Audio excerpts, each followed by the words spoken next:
Bang! Welcome back to the Rebel's Edge, folks. Everybody said inflation's dead. Well, not so fast. Pete and I will be telling you exactly why things are moving the way they are on today's Rebel's Edge.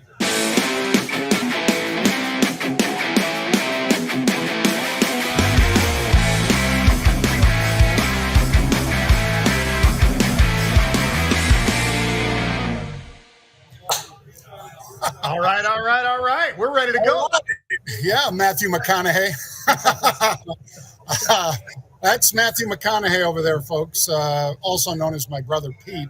I'm Jon Najarian. Jared Winkman is handling all of the difficult things like the date, which he has had right since the first day of 2024.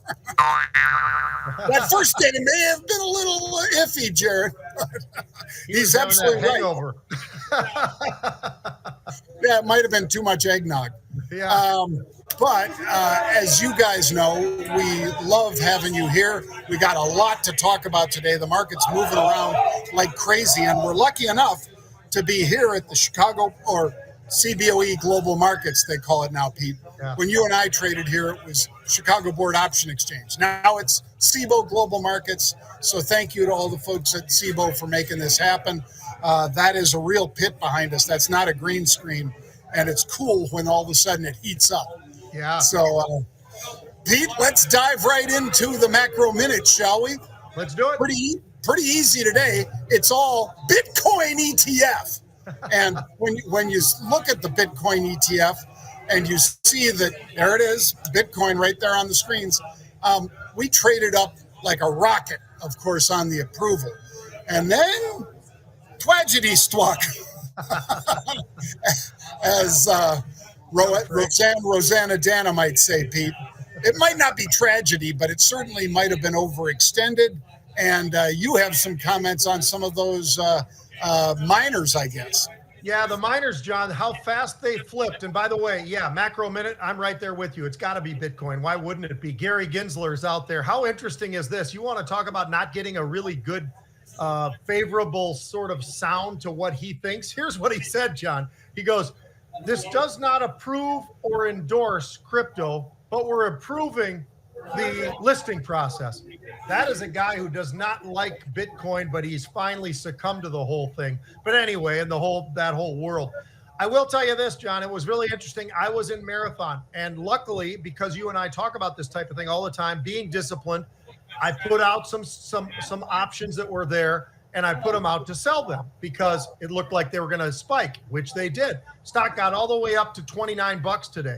Well, where is it now? Well, it's down 17% for the day, and it's now trading $21. So that's why we talk about DDA, discipline dictates action. We talk about all of this, but specifically the word discipline, because this market can really fool you, and the rug can get pulled out. And right now, some of those miners, we're seeing that rug getting pulled out today.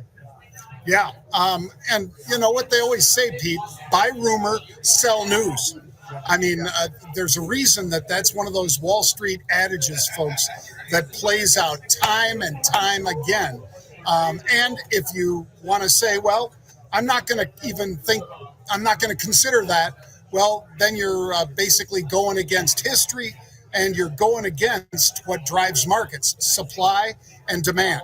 And apparently the demand wasn't as high as people thought once we got back to 49,000. Doesn't mean it's over, Pete. I'm not saying that, neither are you. But if you're a trader, you got to trade that range, and it's certainly been a big one over the last little bit. All right, let's hit Fantastic Futures, man, Pete. Fantastic Futures! Fantastic Futures. And we could go with Bitcoin futures, and they've had plenty of movement. But, Pete, I'm going to talk about inflation for a sec, because everybody thought inflation was dead, buried, don't have to worry about it. You know what?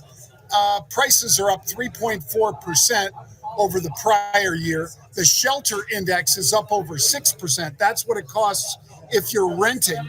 And we're getting close to a majority of Americans renting now, Pete. So that's a big number. Egg prices are up almost 9%. So Fantastic Futures, I think that's going to move the 10-year and all these interest rates around a lot, Pete. Absolutely. I think it caught people off guard because everybody was on that one side of the boat, John. Oh, yeah, everything's great. We're going down, down, down, down, down. Oh, wait a minute. And we got that wait a minute sign. Food prices have been pretty sticky. But specifically, you pointed out eggs. I'm going to go with Chipotle raising prices. Why are they doing that? Because their prices are getting a little bit more expensive. So is Domino's. So it tells me that meats, and you look at different parts of food, but you look at meat's up about 5.6%, John. That's a prediction for 2024 as well, going in further in. So it isn't over yet. I'm not saying there's a major problem out there, but we still do have some issues. And some of these things, like eggs, like meats, like other things, frozen fruits and blah, blah, blah, there's some prices out there that are starting to leap up a little bit. And I know we're going to talk about people losing jobs, unfortunately, when we get a little further into this. That doesn't feel so good when you lose your job. And that's sort of what we're seeing right now. And that's why I think the reaction in the markets is what it is right now. Yeah. And in fact, Pete, all of the Magnificent Seven, this is 2 if it's vertical like this, folks. That's 7 if it's on its side. And all 7 of the Magnificent Seven are down today. Yeah. So that tells you a little something. In fact, Pete and I will be speaking at a conference, the Money Show conference, in April, where we're going to be talking about, hey, is it time to maybe reconsider the Magnificent Seven versus the rest of the market? But without getting too far ahead of ourselves, Pete, let's talk about GBTC, which, they are the one that confirmed the SEC approval to uplist the Grayscale Bitcoin Trust to the NYSE ARCA as a spot ETF. Well, everybody else is there too, Pete. And all of these related miners, you've already talked about it, are just reversing like crazy. I'll say Riot, Pete. Riot blockchain traded all the way up through 17 and then crashed all the way back down to 13, Pete. You do a $4 swing on a $14 stock, plug that into your calculators, folks. That's a big percentage move. Yeah, it's amazing, John, what's been going on. Grayscale's just one of the other 10. There's another 10 that are there that got approval as well. So congratulations to BlackRock, congratulations to Fidelity, and the rest of the folks that are out there. This is a stock, if you will, the Grayscale Bitcoin, popped up to 43.50, John, 52-week highs. But how about the volumes today? That's what really stands out for me. Average day, full day, 5.3 million. You know what they did in the first 90 minutes? 23 million. This is something where we are seeing turnover, and it is huge right now in certain areas of the market. But Bitcoin is where it's at right now, and that's what everybody's focused on. And that's why we're seeing the swings and the volumes that are just crushing it right now. Yeah, that's amazing volume, Pete. And you got to think some of these folks, they are late to the party. I'll say that for sure, with absolutely no hesitation. They're late to the party. Doesn't mean they can't make money owning the GBTC or any of those other spot ETFs that are coming out, spot ETFs for Bitcoin, that is. But man, you are late to the party. And this thing was $18,000, folks, a year ago. And if you're chasing in at 49, you're a true believer, I guess, in Bitcoin all of a sudden. Let's talk, Pete, for a second about Google. This is one of those that you said, I don't know if I feel so comfortable talking about people losing jobs, and they are losing jobs in a big way. Last year, they announced that they were making job cuts at Google, Pete, and it was 12,000 jobs. That's a big number, folks. And this year, they're cutting across the board again. So people might, and I'm not trying to rain on the parade and saying the economy's going to hell. I am saying, however, that it is not all sunshine and roses out there, because you're looking at some pretty big firms that make an awful lot of money that are cut, chopping heads. And that's not good. No, and it's been tech-led. I mean, it really goes back to Meta and some of the size cuts that went on, John. And let's be honest, you got into the pandemic, everybody started hiring, right? And when they got done with the whole hiring process, the next thing they know, they got too much. They're not getting rid of it fast enough. And because of that, now we're seeing these big cuts. As you said, last year, Google in January, 6%, I think, of their workforce out. And Meta and the rest of them, just unbelievable numbers that are getting released. And that is going to be something that's going to be have to look at when you're talking about the Fed and they start looking a little bit closer at some of the things that are going on within the markets. This is a stock, though, that was extremely cheap. It's still relatively cheap relative to some of their competitors, at least out there when you look at them. And they've made some strides in cloud. It was just trading 145 not too terribly long ago, John. Here it is today. Call it 140, 141, somewhere in there. It's under some pressure, but it's still holding up, I think, a little bit better than some of the others that have absolutely started to get pounded today. Yeah. Well, I'll show you one that's really doing well, folks. And it is actually, in some people's minds, one of the Magnificent Seven. It's Netflix. It is back to being positive, and it was really positive early on, Pete. Early on, the stock popped all the way to 503. Where is it now? 485. So this has been almost straight down since that nice opening. And why did it have a nice opening? Well, two reasons. One, I didn't even know Netflix had games, Pete, but apparently they have games, and the installs are up 180%. Obviously, anytime you're talking about a triple-digit gain out of a cohort of your company, that's a pretty good thing. But it's also their ad tier, the people that don't fully pay for Netflix and instead say, yeah, I'm not going to pay 14 or 15 bucks a month. I'm going to pay $7, and I'm going to have to go through some ads. But that was way up, wasn't it, Pete? Oh, yeah. The ad tier is absolutely outrageous. And 23 million folks are there. Monthly users are there. So that's a big number. I think going back, though, John, to the gaming side of it, how about this? If I read this off to you. So in 2021, 5.2 million downloads. In 2022, 28.7 downloads. 2023, 81 million downloads. They have moved in the right area, and gaming is where they position themselves. And you know what they want to do next? It's cloud gaming. So they've got a lot of different things that they are putting out there. It's why the stock, I think, hit those new highs that you were just talking about. And it's probably why it's one of those names that's sort of hanging on into the positive territory. It's been beat up from where it got to, but certainly this is a stock that has had a great report today. And with that, they're getting rewarded. They got rewarded in a big way. It's just kind of shrunk down just a little bit, but it's a great name, and it is a name that's got growth, and that's what we're looking for, growth. Yep. And once again, one of those acquisitions that Iger should have made, in my opinion, Pete, probably yours too, was this one. Think of what he would have saved on the billions that he spent on basically trying to be a competitive streamer and losing all the revenue that he could have got in from instead pushing it over to the Netflix side. But we'll see. And John, I will say this. We're not Monday morning quarterbacks either. I can tell you on TV, John and I both talked about this idea. Disney should buy Netflix. And that was when Netflix was trading like 75 bucks or whatever it was. It just made sense. It would have been a great, we're going to add this to our arsenal of all these different revenue streams that we've got. They didn't do it. And then, of course, they finally got in the streaming game, tried to compete, and they're still doing okay, I guess, at best. But they've had to cut prices. They had to do this. They had to do that. And it's been a long, very difficult journey where if they would have actually listened to what we were talking about, John, they would have owned Netflix at Disney, and that would have been something pretty special, I think, for them.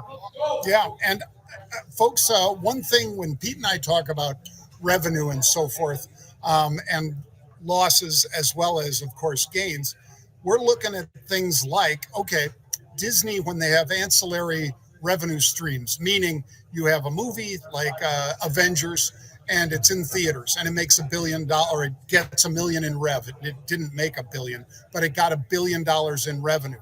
Okay, great.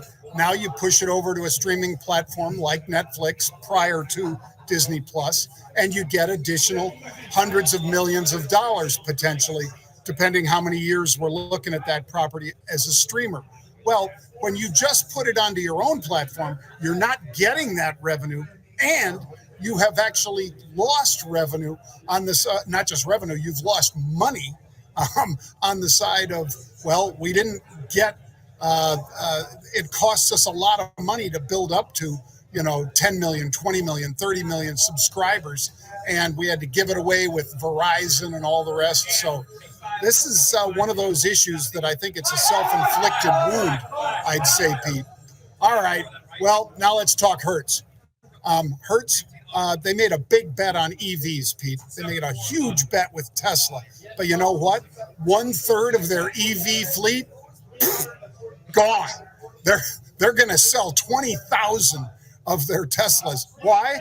Well, apparently people aren't willing to pay up to rent a Tesla over at Hertz, Pete. They'll rent them, but they don't rent in near the numbers that Hertz thought they would. So they got to get rid of them. Yeah. And you know what, John, when you look at Hertz, it's scary to look at their balance sheet and what they are from a fundamental standpoint. So I'll just say this, the shorts are there in a big way. They're definitely betting against Hertz.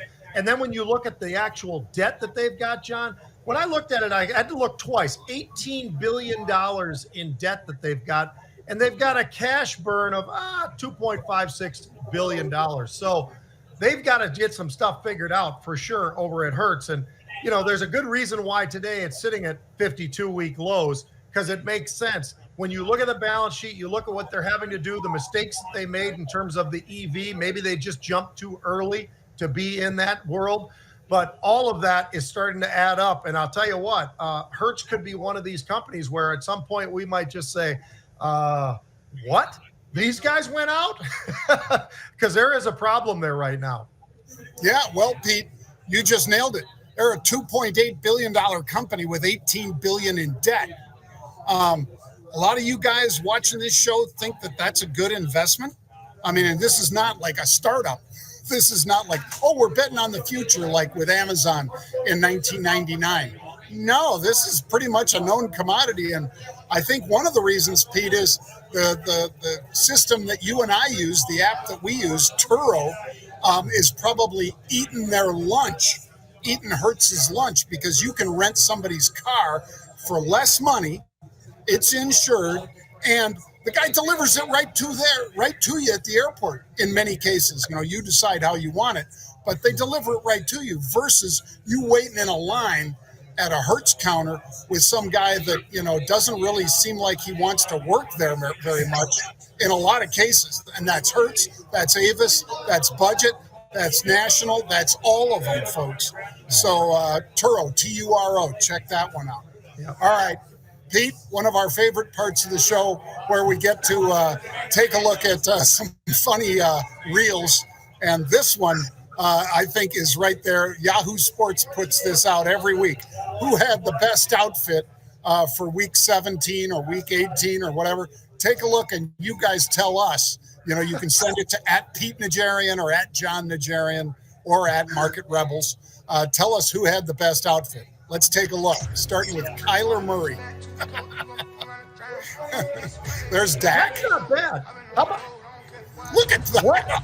what was that? That was Kamala, as in the wrestler, not the vice president. Travis Kelce looks like a dock worker. Are they trying too hard? Do you think they're trying too hard, John? I mean, look at that. I love the cowboy one is the same every week, Pete. He's all black and he's got the cowboy hat. Black shirt, black pants, black boots, cowboy Honestly. hat. I like that. Oh, it's great. It really is. I look forward to those every day, John. Keep them coming because that is great flow. And I've said a million times over, these guys are trying way too hard to look the way they look. I mean, it's pretty obvious that they know the camera's there. So they know they've got to put on some crazy outfit that they probably spent way too much money on. And if they need financial advisors to some degree, John, we're ready because that sort of money spend is probably going in the wrong place, except for Travis Kelce's brother, I think, has it right. He's got gray sweatpants, gray sweatshirt. He's ready to roll. You didn't, yes, Pete, you couldn't show up like that back in your day under No. Jack Sherrill, could you? No. I got to tell you what, no matter who I was playing for, if I showed up like any of those guys or anybody on the team showed up like that, I think the head coach would go, you know what, this is a little much there, fella. All right, John, let's jump to this. We got the NFL, and the NFL is not for long. We all know that. But when you look at some of the jobs that are out there, and we'll look at that in just one second, but there is a lot of jobs that are available out there. And another one in college football that's pretty interesting is Nick Saban, who decided, you know what? I think I'm done. The guy's 72 years old, so it's understandable. You and I were talking before the show about this, but he's been around for a long time, just like Belichick, just like Pete Carroll and some of these guys that are in their 70s. And you just wonder, how long are you going to do this? But we know how much fun Nick Saban has. We know he loves what he does. He's been at Alabama. He's been at LSU. He's been at Michigan State. And that's just a couple of schools where he has been. The list is much longer. I think it's maybe 10 or 12 different schools. And obviously he's been in the NFL. So you've got the combination of all that. But at Michigan State, John, he had a 34-24 record, which propelled him to LSU, where he was 48-16, which brought him to Miami in the NFL. NFL's a different game, folks. They're not always going to be the same. So I'm just telling you right now, as a head coach, when you go to the NFL from college football, it is a huge leap, and very few actually have success. Some do, but very few. He didn't have a lot of success. He was basically a 500 coach, and then he goes to Alabama. Well, John, at Alabama, he's 201-29. Not a bad record, right? He's got 7 national championships and 11 SEC championships. But the question I've got for you at this point is, who do you think steps into those shoes? Because those are big shoes. I mean, those are big, big shoes. He has set a mark that is way up there. And I think there's some guys out there. What do you think? I think Sarkisian, Dabo Swinney, and maybe Dan Lanning, who was there as a coach. He was also the D coordinator at Georgia before going to Oregon. But who do you think? Because it makes sense. Dabo played there, and you look over at somebody like Sarkisian, he coached there. What do you think? Are those the top 3, or do you have somebody else in mind? No, I think you just named all 3, Pete. And didn't Sarkisian, after he got washed out at USC, Pete, and I'm not, I'm never going to throw shade on a fellow Armenian or a guy that had an issue at Southern Cal. He has overcome that issue. But I think Saban was one of the guys that reached out to him, wasn't he, Pete? And brought him in. So he could be one of those guys, but I think Texas has too much money. And now that they're a top program as well, again, I think it'd be really tough to lure him back. Yeah. But I think it's really important for Bama to understand that you can't just go out and grab a guy from, for instance, South Dakota State, Pete. Yeah, they're great coaches up there and things like that, but that's a different level. They've tried that in the past. Remember when they signed the Washington State coach, Pete, and he was there for like a cup of coffee? He never even coached. I mean, all of a sudden they found some mean tweets or something and they taught. No, he went to a strip club. That was it. He went to a strip club. But anyway, you're Bama, you want to stay on top, you got to go after somebody top. And I wouldn't be surprised, Pete, quite frankly, if they went back and went to LSU and stole another LSU coach. So I'll put him on the list too, because Notre Dame, LSU, this would be another one that they could take, to a top level program like Bama. So I'll put him in there too, Pete. Yeah, and I think it's got to be somebody who really understands NIL. They understand, the portal. I think that's one of the things that believe it or not, at 72 years old, I think he did a great job of diving into that and taking advantage of it as best he could, just like everybody else. But not everybody else has had success. And that's the one pushback I'd have for Dabo Swinney, because he has not done as well when it comes to the portal. And they've got NIL. Clemson's got money. But it's about trying to figure out which players you're losing and who you want to put up on there. So it's one of those. So 72 years old plus or whatever he is, Bill Belichick. So out of nowhere, kind of, John. I mean, there's been speculation, but he's stepping down. And we also know Pete Carroll is stepping down. But Pete Carroll's staying at Seattle. From the sounds of it, it looks like Belichick is willing to go potentially, if he wants to coach, elsewhere. So my question for you is this. I'll read out the different teams that are there. Who do you think, what team has the best job available right now? In other words, I'll give you this. Carolina stinks. So it isn't Carolina, and they've got problems. They've spent money. They've ruined their draft. They've traded away everybody. So that's a problem. But you've got Carolina, Vegas, Chargers, Atlanta, Washington, Tennessee, New England, and Seattle. They're all open. So which one of those do you think is the best available job, John? Is there somebody out there? I mean, I'll give you one just as a hint from me. Seattle was 9-8 last year. It's not like they stunk it up and, they had to get rid of Pete because of that or whatever. So, that would be one that might be favorable if you believe in the team that they've got there and draft picks and everything else. But what do you think? Who is it? Well, and they have TJ Metcalf, Pete. Yeah. So if you want to talk about a game changer, that dude is that. Whatever he is, 6'5" and 240 pounds and runs a 4.33. And he's mean. As your friend, as our mutual friend, Christoph would say, Pete, he's spicy. Yeah. That guy, he will hit you because he's big and he likes to hit. So he's not just one of those little guys. He's a big guy that can also run right past most of the defenses that people put against him.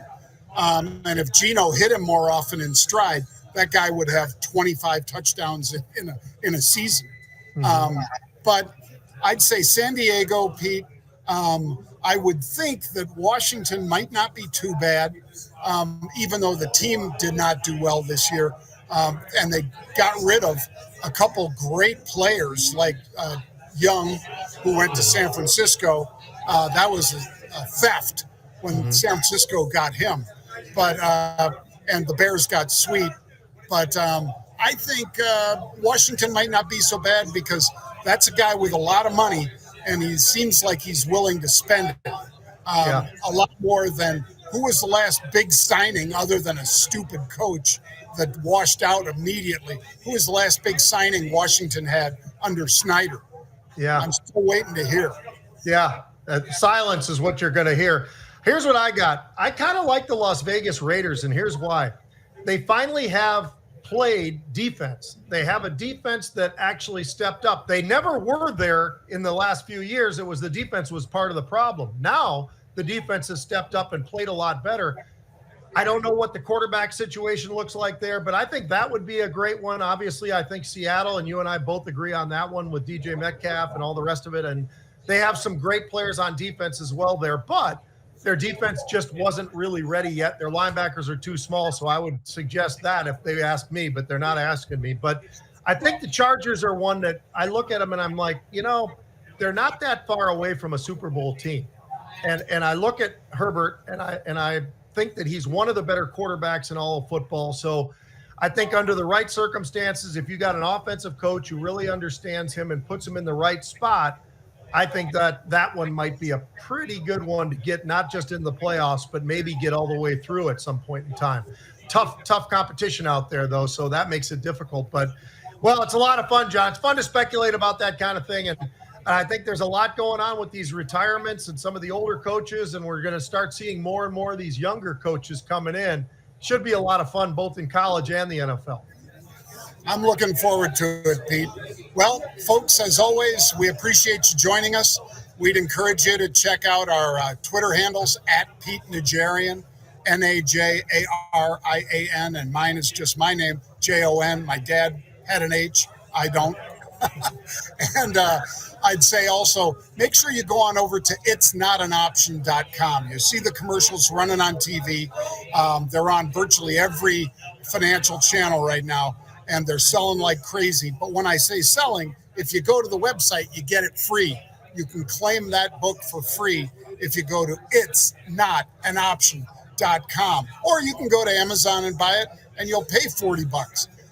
It's not an option.com. It's not an option to buy it on Amazon, folks. Go to itsnotanoption.com. Pete and I will be back Monday 1 p.m. Eastern Time.